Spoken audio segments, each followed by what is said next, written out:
Well, I will read a piece from Reparations Now, which is out from Hub City Press. Um, Came out yesterday. This poem is called Manifest Destiny, and it tells the story of America.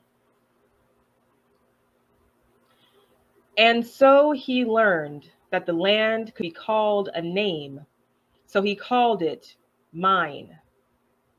And so he learned it could be bordered with blood, and so he called it conquest. And he learned that the land was willing to give fruit and flower, and he called it profit. And so he saw some other folk planting and praising, and he called them enemy. And so he saw there were armies to guard those flowering folk, and he called them prey. And so he saw the ocean, and what was it but a highway to make more borders? And so he saw the bright and peaceful sea, and he littered it with trade. The bodies stacked next to the crops, the textiles, and the rot of disease. And so he ground hope and God into dust and called it rights. And so he heard the wind blowing joy over its people, and he sliced it up with law.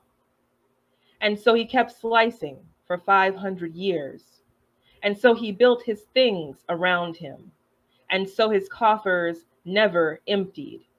And so he took wives and made children.